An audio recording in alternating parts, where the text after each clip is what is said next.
recording for this session. This is going to be put up at the CAS virtual site, so that's going to be nice that everyone will get to see you all reading. But just wanted to say welcome. I'm Tracy Fernandez Rysavy. I teach English at the Marinette campus in creative writing, and it's my practicum in literary publishing class is the one that put out the Northern Lights this year. So I'm really excited to see everybody here to celebrate the 2020 issue with us. It's great to have this crowd. And I just wanted to say a little bit about it. I have to admit, I was really terrified that we wouldn't get submissions after COVID-19 hit, and I was also terrified that it was going to be difficult to pin down the students in my practicum class who were supposed to be putting it together. But fortunately, and not because of any fault of their own, but just because of wonky internet or just, you know, the adjustment period between taking face-to-face classes versus online, or, you know, the software. And anyway, both fears were really unfounded. We received more submissions than we did last year, and this time they came from both Marinette and the main campuses, and so we hope to better figure out how to encourage students from the other branch campuses to send in their stuff as well next year. And then there's the staff. I am just so proud of the students who worked on the Northern Lights this year. They were outstanding. They did not miss a beat when we returned to online classes after spring break. We just continued to meet at our same class time, but online, and they just continued to do their work as if nothing out of the ordinary was happening. Except for we did a lot of venting about COVID-19 as we worked, but otherwise, you know, they took their responsibilities seriously. They put a lot of hard work into the Northern Lights, and I think it shows. So a big thank you to Cassie MacArthur, Brandt Bedgood, AJ Corey, Emily Burns, Sierra Adams, and Indigo Ramirez for all of your hard work. I'm so proud of you. Next, I just wanted to say a quick thank you to Rochelle Adamson and Lydia Dillon. They strongly encourage their students to submit, and I think are a big part of why we got more submissions this year than ever. And to Bethany Welch and Chelsea Olson for proofreading for us. And I'm grateful to the main campus English department for funding the journal. We will be printing copies to hand out as soon as we're back on campus, but for now you can find the digital version on the website, and I will throw that into the chat in a few seconds. And now I'm going to introduce my co-hosts. So Tyrus Cretons was our wonderful president for our Campus Creative Writing Club, and so I asked him to join us, and he graciously agreed. He's part of the team who resurrected the journal last year after 4 years of our campus not having a Northern Lights, and has just been wonderfully enthusiastic and fearless about sharing his work. I'm really glad he could be here. And Cassie MacArthur was also part of last year's team, and she's been the Creative Writing Club secretary for 2 years. And she's part of the practicum class, as I said, that's on this year's editorial staff. So we didn't have an editor-in-chief because our staff was so small, and we thought we'd just share the tasks equally. But if I'd named one, it would have been Cassie. I don't think, Cassie, you've missed a single class. Correct me if I'm wrong, but I don't think you did. Maybe one. But she didn't miss a single class. She's been a real leader in terms of helping us make group editorial decisions, sharing her work, volunteering for tasks, and a couple times she even gave her classmates wake-up calls if they were worried about that they'd sleep in too late after an all-night studying binge. So that was amazing. I'm going to miss you when you go to the main campus in the fall, but thank you for all of your work. And with that, Cassidy is just going to say a bit on behalf of the staff. Thank you very much. That really meant a lot. And I just wanted to say hi, everybody. Thank you so much for coming. I think this has been a really incredible opportunity to work on this year, especially because it was really fun to work on it last year when we resurrected it. And then I wasn't sure how well this would go because everything got thrown around with COVID-19, but I think that the staff, I think that we really worked hard, and I'm really proud of what we did, and I'm really thankful that everybody came out to come and see and help us. And I wanted to extend a special thank you to Professor Rysavy for even giving us the opportunity to do this, because it was made into a practicum class, and she has really helped us this whole semester to help put this together, and we wouldn't have gotten it done without her, I don't think. All right, thank you, Cassidy. Okay, and so I am going to share the journal up on the screen. This may take me a couple seconds, so just bear with me, please. Here we go. So I just want to say a little bit about this cover. This cover is by Lydia Dillon, and just her bio. Lydia received her BFA in painting and drawing from Miami University in Oxford, Ohio in 2012, and her MFA from University of Florida Gainesville in 2016. Her art career includes 11 solo exhibitions, over 60 group shows, and 4 publications, and her work belongs to several private collections across the US and Italy. Often her work deals with complex themes of human perception, thought and consciousness, and space and place. And she's our art professor here at the Marinette campus. So we stuck this, I was pulling together some cover options, and I stuck this in as a placeholder, and I asked the staff, what would you like to have on the cover? And everyone went, that, we want that. So Lydia graciously agreed to allow us to use it on the cover, and I'm really pleased. If you haven't seen her work, it is beautiful. So, okay, next page is Abby Woodruff. I will get the hang of this, I promise.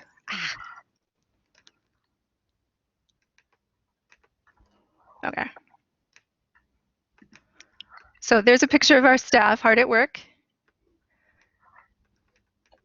And our first photo is by Abby Woodruff. Abby has been in a few of my classes in the last 2 years, and I just, until last year, I did not know that she had this wonderful talent. I love her photos. I cannot speak with any artistic authority on why they're beautiful. I just know they are.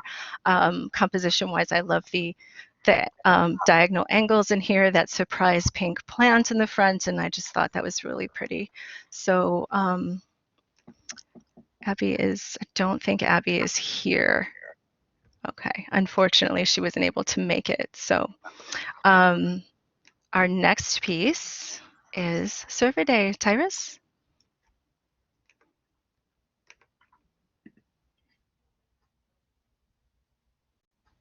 I was muted. I see that now.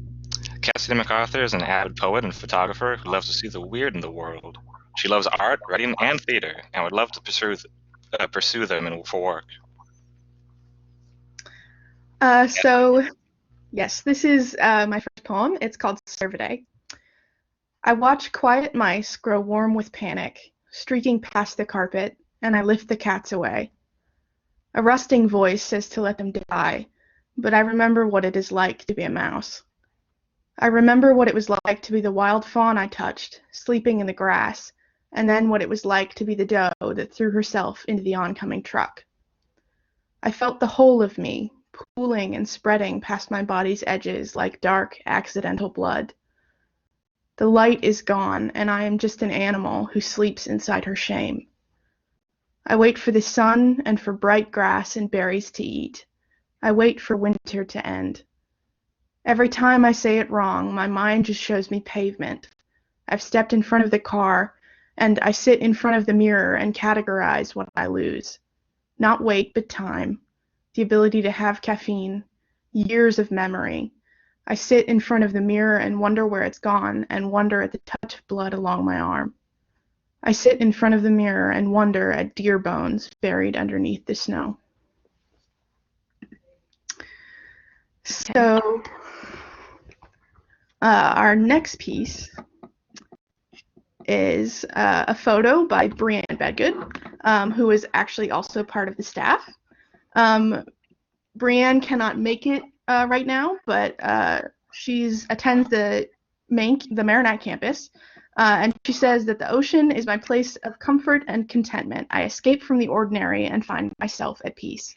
And I really love kind of the composition and the color of this image. I really love the warm colors right at the middle and kind of branching off into the cool colors at the edges. Mm-hmm. Next, we have Rochelle Adamson. Rochelle currently teaches across writing and communications at UW Green Bay's Marinette campus. She holds an MFA in creative writing from Goddard College and a BA in professional communications from Metropolitan State University. Rochelle pushes her students to use their voices to right wrongs. Pandemic catalyst and student inspired, she found she finally had something to say. And having been taught by Rochelle, I can say that she is a wonderful person. Thank you. I just wanted, first of all, to say how incredibly grateful I am to be able to share words again, and in this forum with this group of people. Tracy and staff, what an incredible feat this was to pull this together. I'm so proud of you. I'm proud of the work that was submitted, and I'm proud to be a part of it. And I so appreciate foraging ahead, and I even appreciate being able to wear pants that don't have a waistband. I put on my fancy jeans. So thank you so very much. I wrote this in consideration of the world around me at the time, and things have changed a little bit, but it's called Breathe Free. Give me your tired, your poor, your huddled masses yearning to. Mother's pneumonia kicked up again. Double roulette. Take your chances or take her in. And by in, the pandemic triage, garage, ambulance bay, vitals buffet, where you'll park it, mimicking an oil change. Nurse, mother needs high mileage synthetic, and would you please cap off her fluids? Faded blue disposable gloves sequestered to tired hands. She'll slather them with sanitizer rather than trade for new after handling the patient vehicle 30 feet in front. Next, another methodical 30 feet behind, because no one except the whole world saw this coming, and they're out of supplies everywhere. In awe shucks, excuse me. In awe shucks, landlocked except for the bay, in the middle of a Midwestern wood, out of PPE already, before it began. Safer at home executive order, but you can still walk your dog, though you don't have one of those, so you borrow one like time. Must get shopping gauntlet run, young jackholes punking wild-eyed grocery getters, stalking aisles and mock coughing during a reach past, cackling like jackals while exiting automated doors because it's funny, terrifying people. Your parents must be so proud. Online classes started today, half the students convinced to drop out of college before you have the chance to talk them off of the bridge over which they hover. They don't believe they can do it. You do. TikTok the online clock. Toilet paper and elbow macaroni fear hoarding. In response, loathing, name-calling, social distance dishonoring because it's just like the flu. Tell that to the Malaysian tiger cage-fighting coronavirus at a Bronx zoo. This is no flu. It's a species-hopping son of a bitch, and it's here to party. Medical facilities report an alarming shortage of tests. Tiger tested. International conspiracy theories, 1984 meets War of the Worlds, the platform of greed and need to make this political while people are dying. Land of the free because of generations of brave. In the rear view, 1940s Willow Run Ford factory, cranking out B-24 Liberator bombers in an hour. Modern day Victory Garden standstill, however. Rosie the Riveter pre-pandemic pinup will not be at the factory today, while the boys use her war toys to blow this enemy to bits because we can't see it. Sapia-toned Dearborn factory fought polio while fabricating the iron lung built Ford Buff. A screeching halt to the modern Ford of a month ago with its EcoBoost and drivetrain. Ford is temporarily suspending production at its manufacturing sites in Northern America to protect its workforce and boost containment efforts.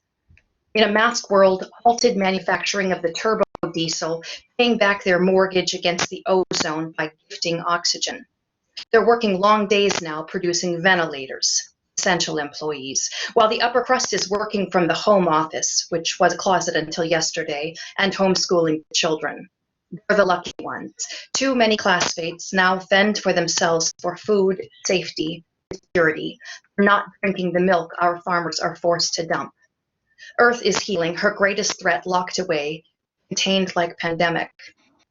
Cries of the lonely missing the presence of another to soothe the skin they're in, others in paneled palaces discovering the truth of a constant companion. They've run out of love. For many, it's Netflix and chill, quarantine life a marketable verb. Pick up the phone from the safety of home, call out to those on the front lines. I'd like to place an order for delivery. In the stillness, in the stuck, in the fear, in the quiet, in the chaos, in the crying, in the sadness, and in the dying. All of it would choke the life from your lungs if you let it. If you let it. Give me your tired, your poor, your huddled masses yearning to breathe free. All right. Thank you, Rochelle. That was beautiful. There's such a vulnerability both in being a writing instructor, sharing work that personal, and in having work be that personal and emotional.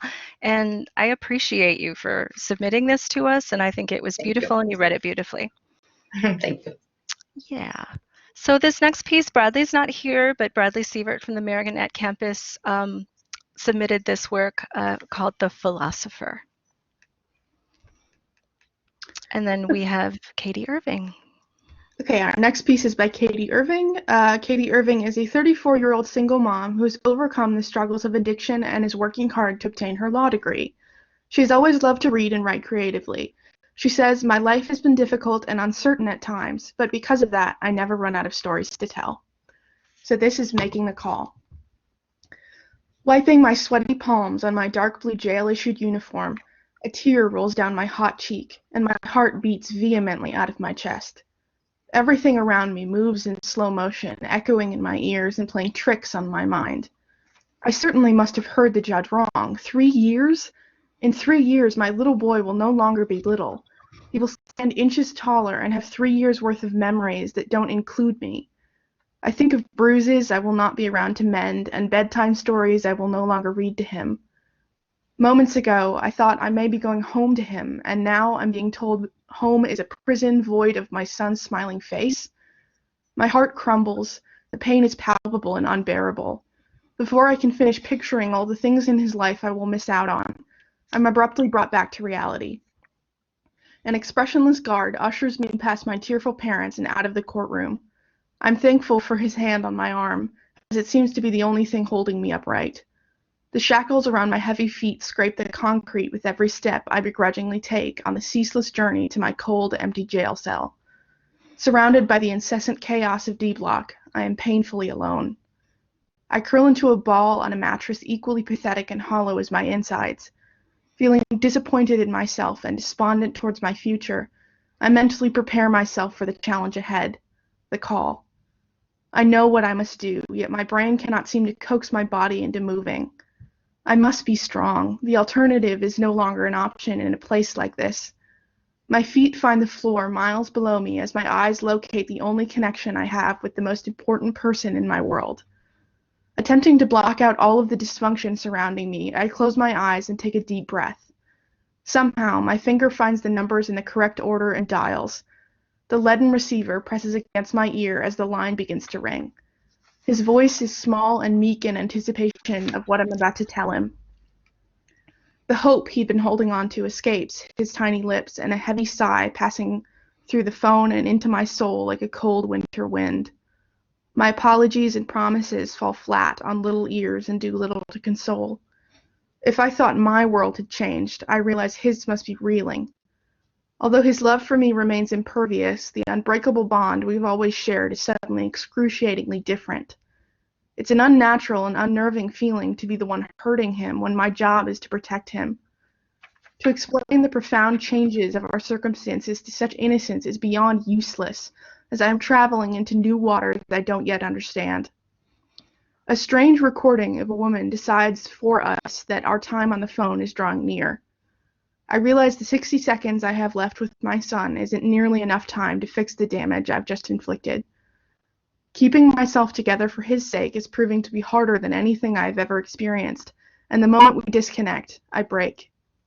You're not supposed to cry here, and yet I wonder how we aren't all floating in a copious sea of tears.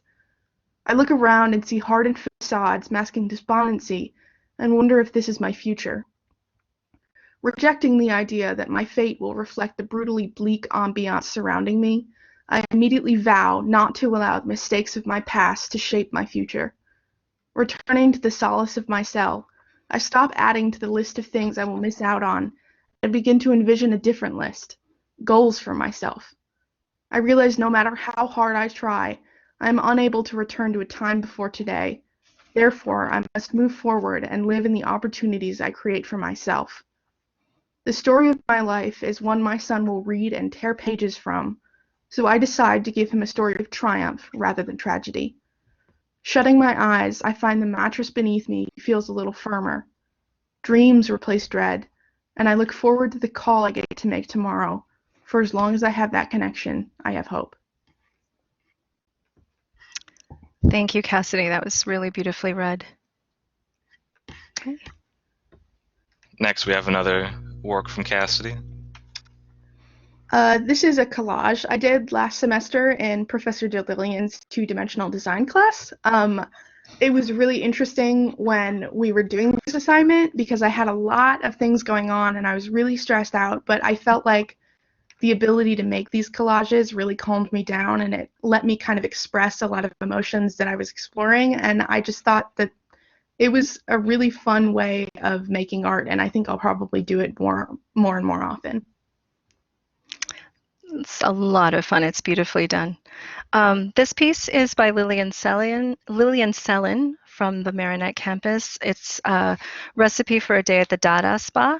I will let you all read that in the journal, but I'll just say her intro. Dadaists were outraged by the atrocities of the Great World War, and their work was absurd, funny, and even nihilistic at times. This is a recipe similar to ones made during the Dadaist movement. And we did get a few of these because they were an assignment for Professor Dillon's class, and we loved them all, but we had to choose one, and so it was Lillian's that made it in this time. And we have another photo from Abigail Woodruff, very beautiful locks on the bridge.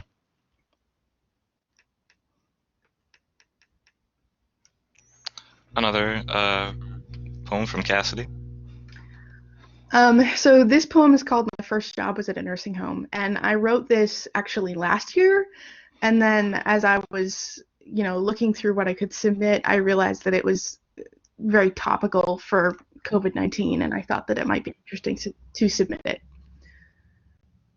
I am a door whose hinge is broken, and I am open, spilling light on the driveway. My bed creaks, my back twinges, and the road blurs with rain. At work, I read fairy tales to the blind and dying. At home, I read fairy tales to myself at night in the dark. In my dreams, I float and only skim the ground. I pass a room a man has died in and see all his things in 2 black trash bags. He died this morning, and soon his room will be someone else's. I show my back to the shore and weep on my way home. If I come home to you, you say, we have time. There's plenty of time. I'm not sure I believe you. We never have so much time as we all think. My dreams spill, and I bask in this endless slide of lake current. We bend and bow on carpet and listen for the roar of warm storms, and here I love you eternally, in youth and early summer. But still, I wonder at night if I will die young in a freak construction accident or random brain hemorrhage or dark morning deer collision, or perhaps I will be old and all my things will fit in 2 black trash bags. Okay, thank you, Cassidy. It may seem like it's the Cassidy show. That is, she did have 3 pieces. We counted that. It could have been the Cassidy show. She submitted a few more things, and we loved them all. So this piece is by McKenna Belek. McKenna goes to the Marinette campus, and she loves drawing and says she hopes to one day be able to inspire others with her work.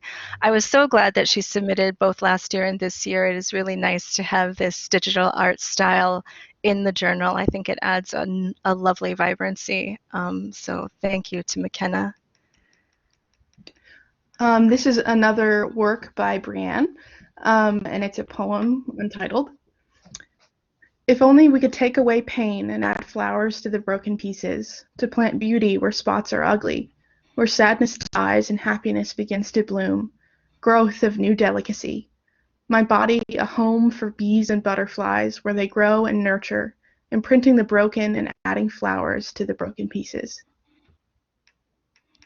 What I love about that piece by Brienne is she sent it for an assignment for the practicum class, and she did not expect it to go into submissions. And I was just, I'm like, I love the feeling. I love it that it's buoyancy and it's beauty, and it's just simple and elegant. And she was very unsure about submitting, and I kind of strong-armed her, so I appreciate that she let me do that. This photo is by Abigail Marquart. She goes to the Marinette campus. Abigail enjoys reading, crocheting, and art. She has enjoyed UWGB Marinette and enjoys being around all of her wonderful friends. We loved the bright sun, the feeling of heat, but also sunset. I think this photo is just one you can get lost in. Abby, I know you're here. Do you want to say anything about this picture, or we can move on to if you're feeling shy? Sure, I can. Okay. So I took this when I was in 8th grade on a trip to South Dakota, and I absolutely loved it. And this has been like my pride and joy and my favorite picture I've ever taken. So I have always wanted to paint it, which I'm hoping to get to over break, but I've absolutely loved it.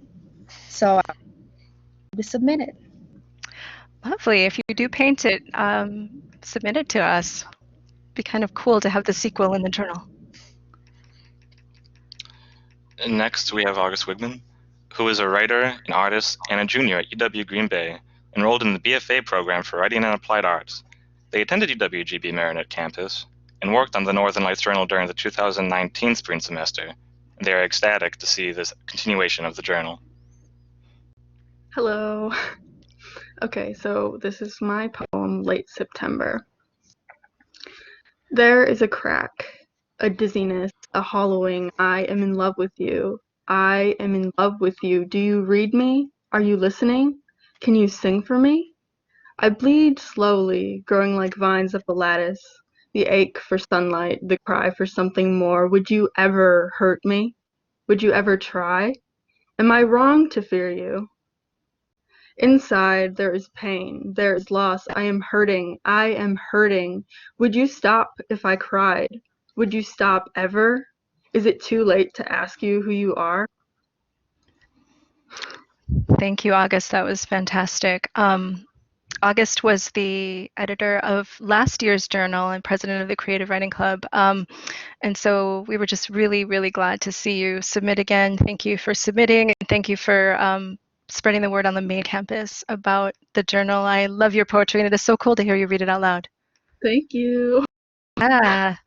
And this is the second piece by McKenna, another digital art piece. Again, just the buoyancy of it and the joy in her art, something we really appreciate.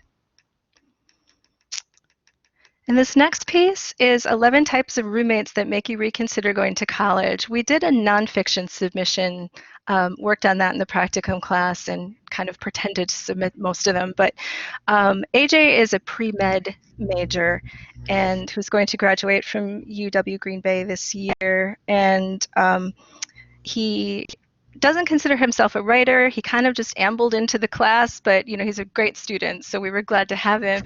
And he does, he's like, I can't write, I don't know about this. And then he turns out this absolutely hilarious listicle that we all made him submit. So I'm really glad to see this in there. Okay, so we will kind of each read one together. So, the vacuum cleaner. Most people believe having a roommate who is clean must be a spectacular thing. However, that is until they begin criticizing you for having 2 strands of hair on your pillow. Why might they be looking at my pillow, you may ask? Your guess is as good as mine. The spaghetti monster. On the opposite end of the spectrum from the clean freak, the spaghetti monster manages to turn Durham into the equivalent of a sewer. Your dorm will now look like a scene off of Animal Planet. The party animal. Letting loose and having a good time is a necessity in college. However, getting polluted every day to the point where your shared bathroom smells like a bowl of vomit is crossing the line. The hermit. If your roommate begins to resemble Bilbo Baggins, you have yourself a stage 5 hermit. The hermit isn't the worst case scenario when it comes to roommates, but having the dorm to yourself will no longer be an option. Cookie monster. When your roommate doesn't buy food but has a special ability to sniff out your Buffalo Wild Wings and eat them while you sleep, it's time to transfer. Everyone except the Cookie Monster. It's time to transfer. Everyone except the Cookie Monster knows the man's leftovers Buffalo Wild Wings are sacred and should never be touched. The one in a high school relationship. If you find yourself being woken up by the sound of your roommate crying, odds are they're in a high school relationship. Be prepared to give poor advice because their relationship is held on by threads anyway. The one who can't manage their own life. If you find yourself spending all of your time walking someone else through life, you may be better off dropping out and having your own kid. The polar opposite. If you find yourself arguing with your roommate about stuff you do on a daily basis, your best bet is to avoid them at all costs. The polar opposite can lead to an unhappy night in jail when you decide it's time to lock them out and throw their belongings out a window. The nudist, often in the same category as the party animal. However, the nudist takes partying to a new level. Be prepared to see your roommate's undercarriage more than your own. Lord have mercy if you decide to have company over. The vanisher. Having space to yourself during college is a key element. However, the vanisher typically vanishes when you need them around. Be prepared to never find them when the dishes need done, when you have a question, and when you need moral support. The borrower.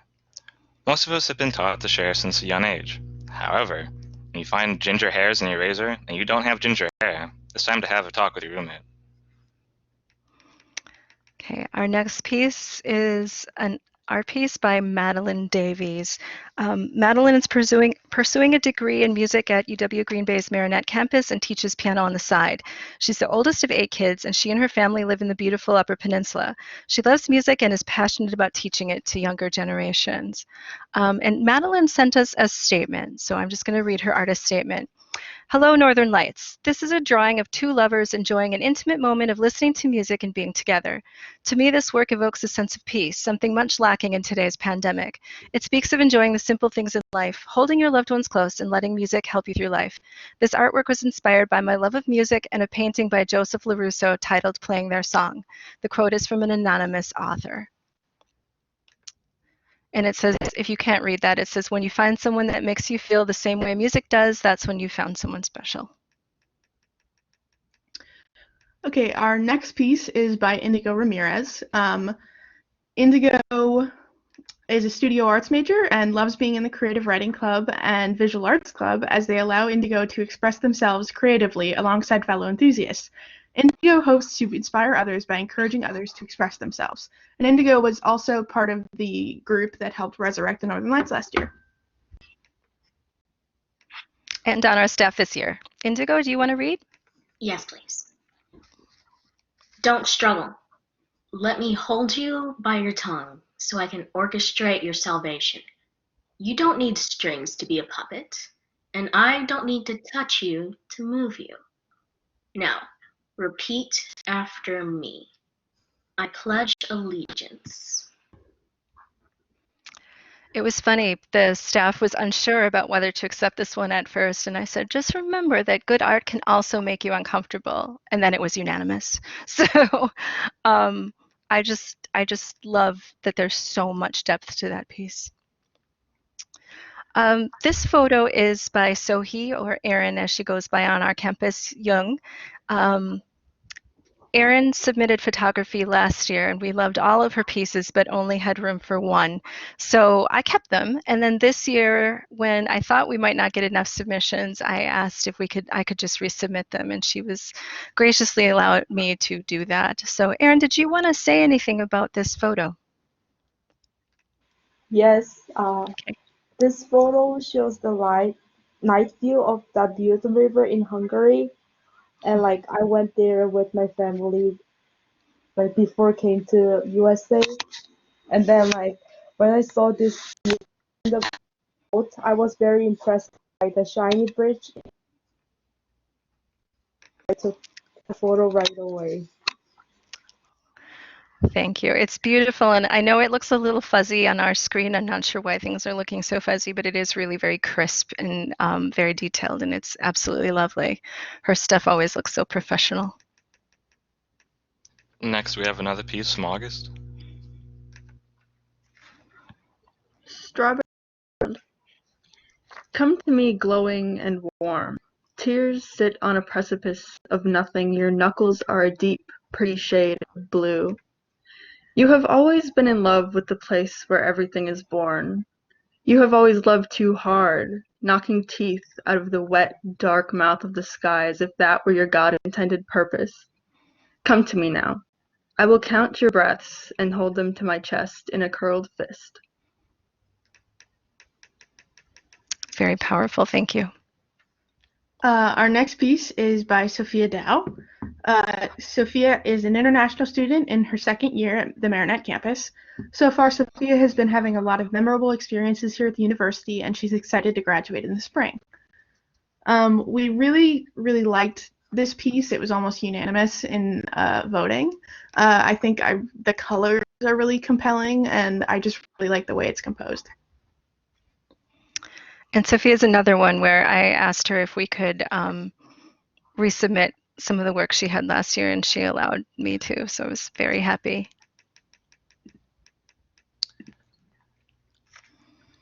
Next is Elizabeth Asmus. Elizabeth loves to read, write, and do most anything outdoors with her family, which includes her 3 dogs. She is currently pursuing a degree in the Writing and Applied Arts program at the main UW Green Bay campus, and looks forward to graduating in December. Elizabeth sent a statement I will read now. Hello, my name is Elizabeth Asmus, and I have 2 pieces, Wild and Vacation, in Northern Lights that I would like to say a little bit about. For both, my writing process was mostly the same. I wrote these during a poetry course with Dr. Rybak at UW Green Bay, and they underwent numerous revisions during and after the course. Both started kind of stiff, and until I was able to rework the form and rhythm to something I felt represented the focus of the piece. Wild is ultimately about my 3 dogs racing around my backyard, creating chaos in the otherwise quiet neighborhood. It happens practically every day. My biggest challenge with this one was to make the lines reflect what was going on. Normally I write fiction, so I wanted my lines to make the most sense possible, which resulted in long sentences and a lot of filler words. After working on a few drafts, I finally was able to let go of the filler words, and it worked a lot better with the action. Vacation is about my grandparents' house. I love visiting them, and I set off to capture the vivid sounds, sights, and feelings that I associate with visiting their house. This actually started off as a large block of text. After revising, I chose what I felt was most important, or things that I could picture clearly in my mind. My favorite lines are the 2 at the end because, while they aren't the most vivid to me, they summarize everything about visiting Grandma and Grandpa. I cherish every moment spent with them. Thank you. And I will now read Wild. Content to create madness, chaos over sanity. Streaks of color pass. No one telling what's ripping up dying grass until it stops. Break in action. 3 pause. Keep watch, waiting for movement. Like a detonation, all dart away back to blurs. Small yipes pierce tranquil air, drawing attention from all kinds. Cutting corners too short, a crash, yet the 3 bounce back on their feet, tearing through freshly raked leaves. Nothing stopping the wildness, the weightless feeling of running free, happy to live in disarray. Okay.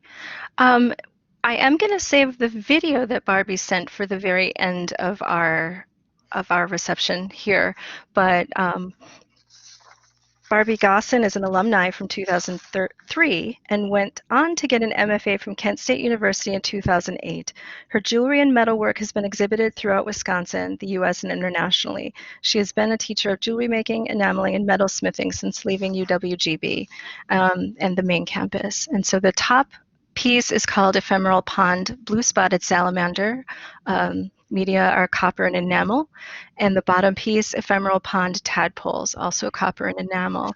So again, at the end of our launch party here, we will play about a 10-minute video from Barbie where she talks about her art process. It really is very fascinating.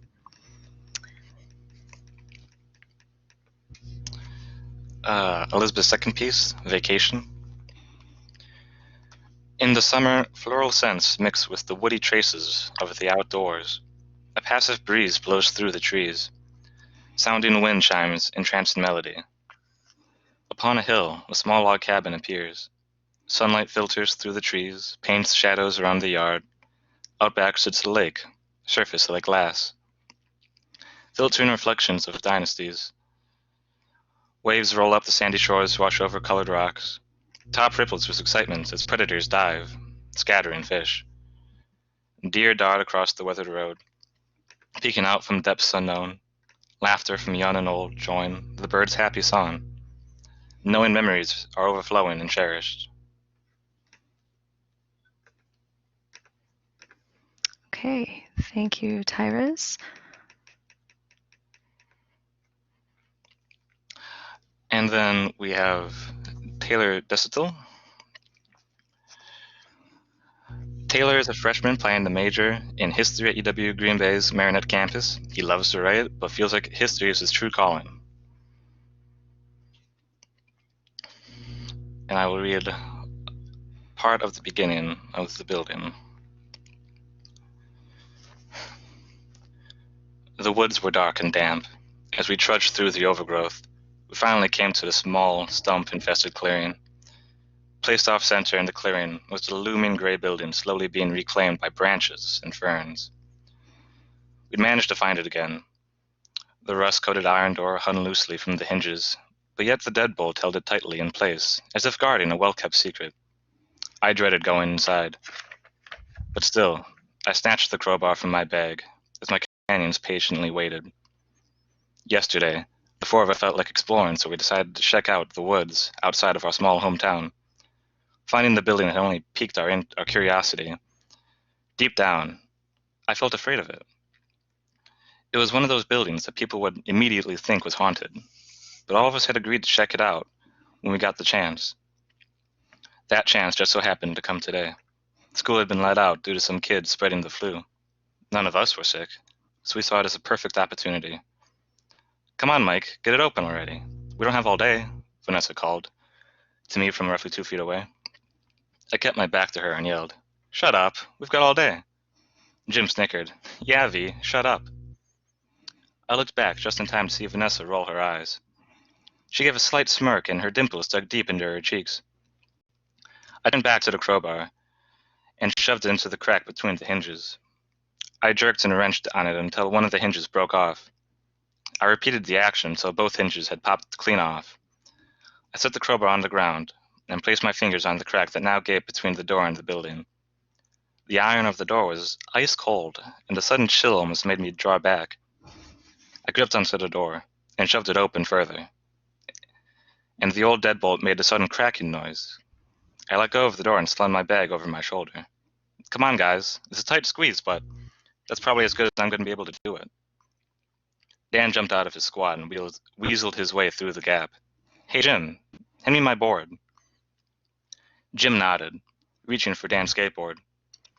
It was a purple and yellow checkered pool-shaped board that had blue wheels. It looked goofy, but Dan didn't care, because he couldn't see the colors anyway. Vanessa playfully jibed, "What do you even plan on doing with that thing, Dan?" Dan stared at Vanessa, and his jaw dropped. "Gee, Vanessa, I don't know. Maybe if we find a full-course meal in this dump, I can use it as a table." Vanessa rolled her eyes again, and slipped in after Dan. Jim shimmied himself in, chanting, "Skate or die, skate or die." Okay, Taylor's here. Taylor, do you want to say anything about the creation of the story? I don't know. It just kind of came to me as I was writing. Okay. Taylor wrote this for a genre fiction class, and so it's a horror story. Things are not going to go well once they go in this building. I do encourage you all to read the rest of it. It's up on the website that I put in the chat, and there's a PDF copy up there as well on the past issues link. So it's a fantastic piece. Taylor has a real instinctive flair for constructing a good plot arc. Sophia Dow also did a piece that she allowed us to take parts from and use to decorate our contributors page. So appreciate her allowing us to do that, these clocks. And then the back cover photo is mine. It is actually a close-up of a large clock at the Harry Potter studios. So I don't know if anyone remembers that. I don't, but I love clocks and doors, and so I tend to take a lot of pictures of clocks and doors when I travel. Okay, so that is all we have except for Barbie's video. While I'm queuing that out, Barbie, do you want to say anything about your pieces? She's still here. Okay, so if you all just hang on a moment, I just need to unshare that. and then share a different tab.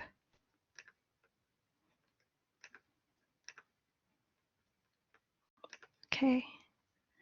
And here we go. Please yell at me if you can't hear.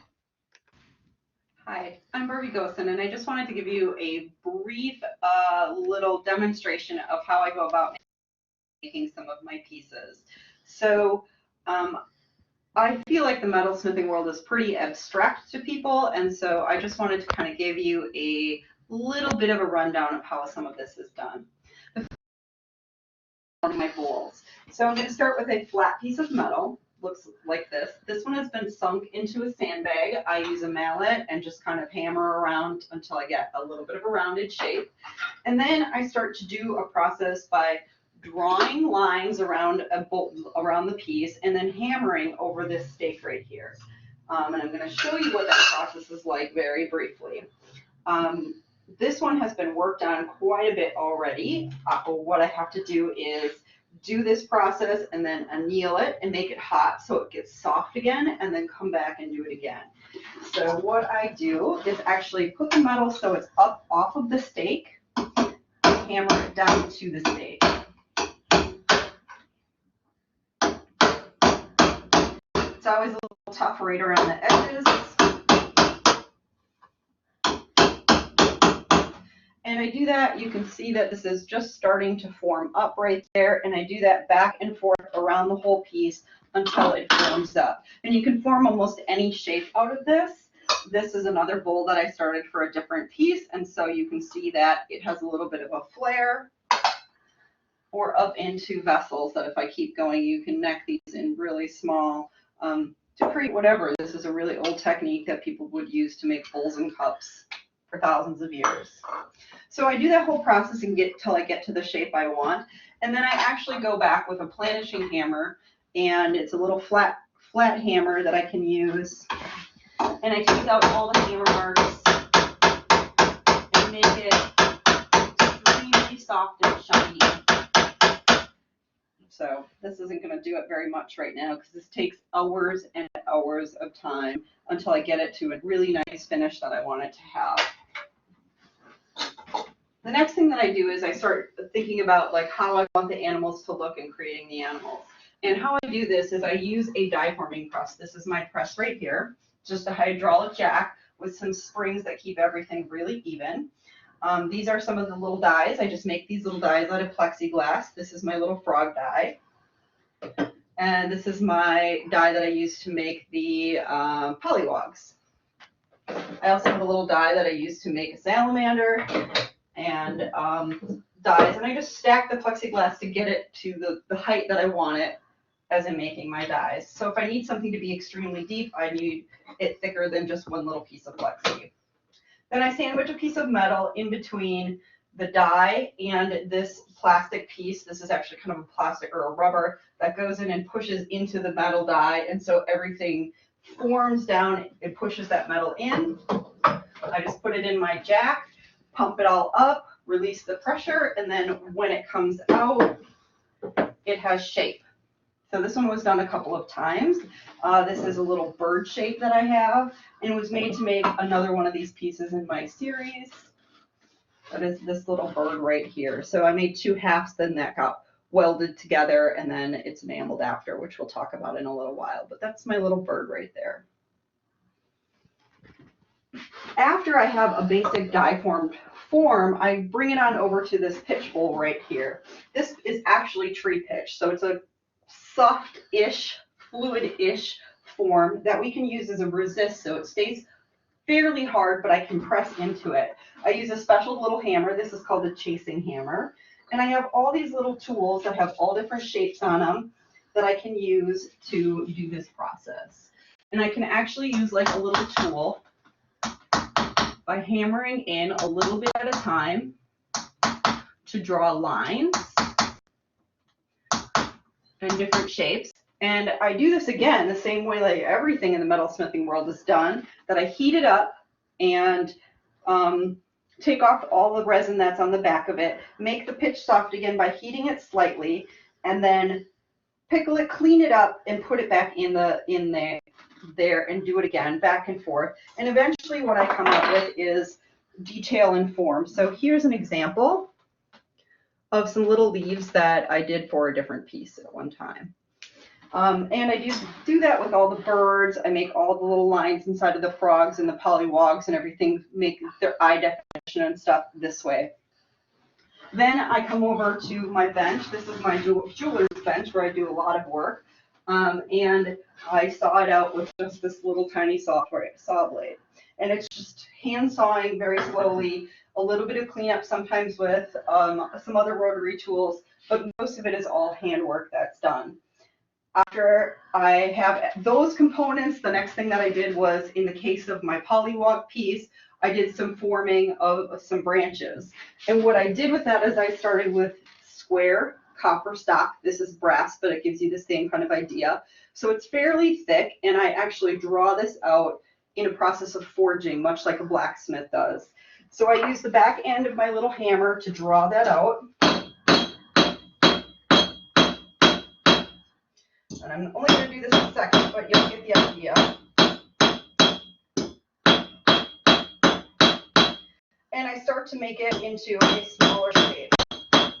And the more I do this, you can see that there's just a little bit of marking, and it's just starting to change the shape a bit. I do this over and over again in the process of heating it up, coming back and hammering, and then I use a bunch of different hammers to create the textures and get the shapes rounded back out to create branches or whatever else I need it to be for this. I actually forged out all of my little blades of grass the same way, but from a little thinner stock of metal. Then, once I have all of that done, and each of these processes really could take a day to raise the bowl. The pitch can usually take a couple of days to do because you have to go kind of in and out and slow and let the pitch cool very slowly and things like that. So each of these things I kind of do. The pieces kind of can take me up to a couple of weeks because of all of the handwork that's in them. The last thing that I do is an eye enamel, which is one of my favorite processes. And we're going to kind of move over to this side of the room. It's nice that you're getting a quick little tour of my studio in this process. And I'm going to talk about enameling. So enameling is a glass powder. I have all sorts of different colors that I use and different kinds of enamel. It's a glass powder that actually gets fused onto metal, specifically copper in this case, but it can be silver or gold. It's just non-ferrous metals. And each color that you see is a different layer that has been fired on individually. So I'm actually going to do a quick little firing so you can see this process. There is both a painted enamel, which I have some of those out, and a little sifted enamel. So I'm going to do a little bit of each just so you can see. And I'm just going to add some final white detail onto this little bird that I'm making. I want some of my color to be a little softer. Slightly.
Fun. I got kicked off. I will, we have about, looks like just a couple more minutes left in the video, so I will continue where we left off.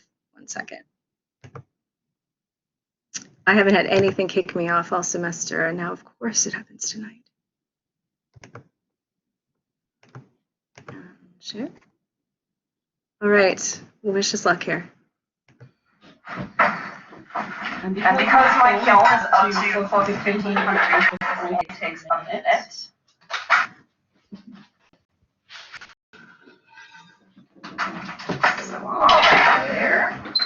always set a timer to make sure that I don't leave it in there too long. I'm just going to talk briefly about these pieces. So the two pieces that I am showing off in this journal are this piece, my little ephemeral pond piece, and this is my leopard frog. And the ephemeral pond piece, and this one is tadpoles. So you can see that branch that I talked about that was forged out of that square stuff. And then the texture, all the textures in the tadpoles as well. These two pieces are part of a series of four pieces.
Okay, that was really wonderful. It was so cool to see how those beautiful pieces are made, and I hope we can see them in person sometimes, maybe in our gallery. So we are at time. Thank you so much to everybody who came and those of you who shared your work with us. We appreciate it.